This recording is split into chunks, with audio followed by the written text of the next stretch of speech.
What is up, awesome people of the internet? Caitlin Clark mania has taken over women's basketball. Just about every one of her games has been sold out this season, even for away games as well. And for many games, we have seen tickets that usually go for about $20 or so, going for hundreds of dollars on the resale market, sometimes even thousands. Numbers aren't just high for in-person tickets.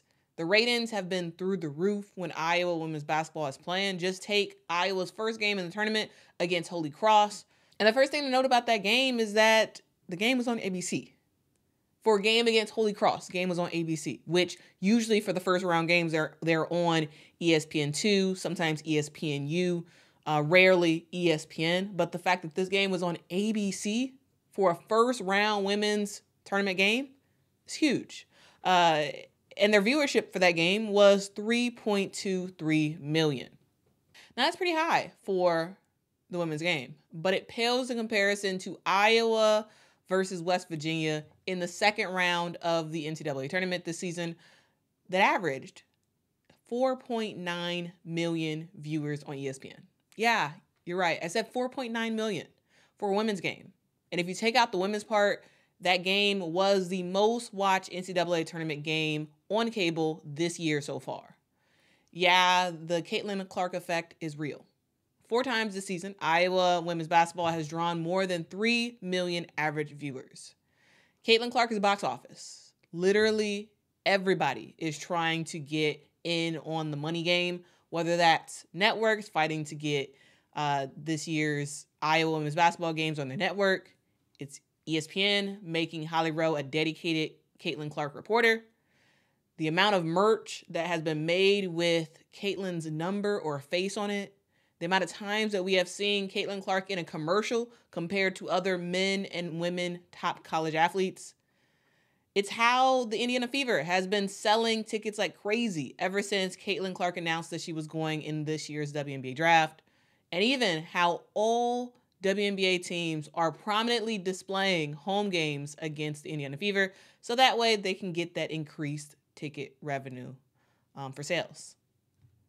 Everybody seems to be benefiting from the Caitlin Clark effect. It is a money game, and everybody wants a piece of it. And it makes sense that even the BIG3 wants to get in on the action, and they want to get some of the attention and dollars that Caitlin Clark brings. It was reported by TMZ yesterday that sources with direct knowledge of the deal tell us Cube's up-and-coming basketball league has already put the unprecedented offer on the table for Caitlin. $5 million to play 8 regular season games and possibly 2 playoff games. That's it. 10 games for $5 million, guaranteed. We're told she would also get substantial additional compensation from merchandising and sponsorships. But here's the biggest rub of the deal. The Big 3 would allow her to also play in the WNBA. And after that was reported, Ice Cube went on to X. All right, now after TMZ reported the news, Ice Cube went on to X to confirm, saying, "We intended the offer to remain private while Caitlin Clark plays for the championship, but I won't deny what's now already out there. Big 3 made a historic offer to Caitlin Clark. Why wouldn't we? Caitlin is a generational athlete who can achieve tremendous success in the Big 3.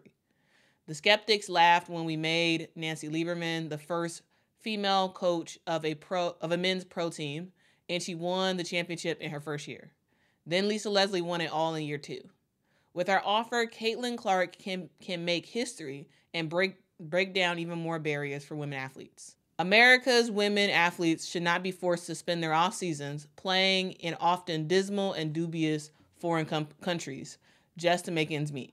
And they should have more than one professional option in the U.S. at a time when American pro sports leagues are being infiltrated by autocratic anti-women regimes such as Qatar. Our path-breaking offer to Caitlin Clark demonstrates that Big 3 now offers another choice for athletes." All right, so that is what Ice Cube had to say on X. Now, right off the bat, let's just admit that even though Ice Cube wants to make this possible deal about women empowerment and giving WNBA players another option than just going overseas, let's just go over some things first. First, the WNBA players go overseas during the WNBA offseason, which is roughly between October through April each year.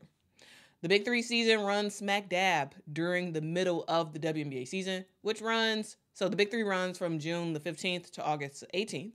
For reference, the WNBA season runs from May the 14th through September the 19th for the regular season alone. So this deal has nothing to do with with an overseas option, because this isn't during the offseason for the WNBA. Also, I don't believe this has anything to do with Qatar or any dubious foreign countries. This is a way to skyrocket attention back to the Big 3 and give them an opportunity to make boatloads of money. And it makes sense why they would do that. For those who do not know, the Big 3 was created in 2017 by Ice Cube, and it was originally billed as a place for former NBA players who could still ball, to give them the opportunity to still play on a competitive level in the U.S. And as the name says, it is a 3x3 half-court basketball league who has featured players like Allen Iverson, Gilbert Arenas, Lamar Odom, and others. More recently, the league has started to shift away from exclusively having NBA vets to now having younger players, some who have never even played in the NBA. In 2017, their minimum age to play in the league was 30 years old. Now it is 22. They're evolving with the times and are seeing success. The Big 3 is one of the fastest growing leagues in the country. In their first year, they averaged around 11,000 attendees for games. The WNBA, on the other hand, in 2017, averaged around 7,000. So the Big 3, for sure, is a bigger league in terms of attendance than the WNBA. The Big 3 now has secured a deal with CBS to air their games on TV. And at times, they are even competing with the NBA Summer League ratings. Ice Cube is a businessman, and he knows it's all about evolving your product and bringing attention to your product. The Big 3 has evolved, and it is seeing success. And I believe that the $5 million offer to Caitlin Clark is just that, Big 3 evolving to meet the moment, to meet the player who has made everyone else money. Yes, $5 million is a lot of money, but where Caitlin Clark goes, people will follow. The amount of merch that they would sell with her name on it, the additional league sponsors deals that the Big 3 would get, the amount of attendees that they would get at games, the amount of people watching on TV will increase, and likely net Ice Cube and the Big 3 way, way, way more than $5 million in additional revenue in Caitlin's first year with the league. So yes, this would be a huge win for the Big 3 and a huge moneymaker and a smart business move for Ice Cube. But in my opinion, this is where the wins end. For Caitlin Clark, sure, the possibility of making $5 million for a max 10 games does sound appealing, but the Big 3 is a men's league, and it would be a distraction from her overall goals and game. First of all, while Caitlin is a straight-up baller, playing 5-on-5 against women is very different than playing 3x3, especially if you're playing 3x3 against grown men who want to win. So the injury potential and the embarrassment potential that Caitlin Clark would deal with is just provides huge cons, because yes, Caitlin Clark can shoot out the gym, and I can't imagine her being able to do the same moves that she does in college against, again, grown men, 3x3. It provides a lot of embarrassment potential for Caitlin, and I don't think she wants to do that at this juncture in her career. Also, another thing you have to think about is the size of the basketball. The Big 3 plays with a standard basketball size, aka a men's ball. Caitlin is used to playing with a women's ball, which is smaller than the men's ball. It's not the same shooting on a men's ball versus a women's ball. And for Caitlin to have to adjust to the different basketball sizes every single week, playing in both the WNBA and the Big 3, it makes it very, very difficult to actually make that transition, even if she wanted to. And that brings me to another point. The idea that Caitlin would go from playing with the Indiana Fever on one day and the next day traveling to a Big 3 game is impractical. And it's just asking for a possible injury. If the Big 3 was during the WNBA offseason, I actually think it could be possible that Caitlin would at least consider playing in the Big 3. But because it's not, and because it is smack dab in the middle of the WNBA season, I think it's no-go. And that leads me to my final point. After the NCAA tournament is over, the WNBA is Caitlin Clark's priority. She has done countless of interviews talking about what the WNBA means to her, talking about her memories of meeting her favorite player, Maya Moore, and what it felt like watching the WNBA as a kid. And also what it means for her to be a role model for girls who aspire to play basketball. It's the WNBA that was Caitlin Clark's dream. And while $5 million is awesome, and that's life-changing money for a lot of people, I see her turning down the deal. And while Caitlin's rookie deal for the WNBA isn't that much, the amount of endorsements deals that she will get will far, far, far exceed $5 million each year. And so for the money part, I think she's going to be good because she's going to have way, way, way more than $5 million to work with. Just the amount of deals that she's signed already while she's still in college. Those deals just turn into regular endorsements. Right now they're NIL, but they'll turn into regular endorsements once she graduates. And we will see more deals come down the line. So in terms of money, I think, yes, $5 million is a life-changing money for a lot of women's basketball players.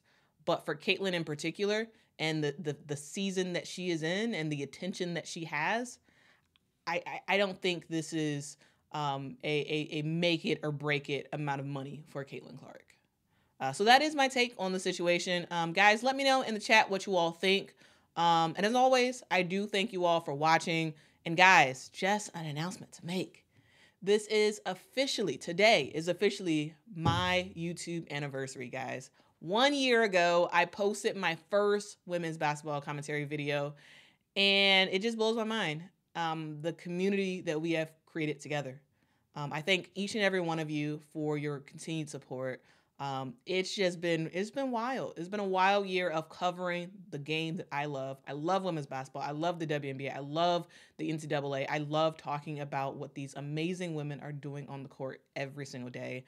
And I'm just so grateful that we have built a community together of people who love the game and want to talk about it and want to celebrate the awesomeness of women's basketball. So I do thank you all so much for watching. I do thank you all for your continued support over this last year. And guys, we're going to keep going. We're going to keep going and making video after video after video, commentary after commentary. We're going to have big stuff coming, a lot of big stuff coming. It is getting planned. It is in the works right now. And I'm just very, very much excited for the growth of this channel and for just the growth of this community. The awesome people of the internet are here. We are not going anywhere. And the rest of the internet better recognize that we got some cool people talking about women's basketball every day, uplifting the game of women's basketball, not bringing all the negativity. And yeah, that's it, guys. I do appreciate support so much.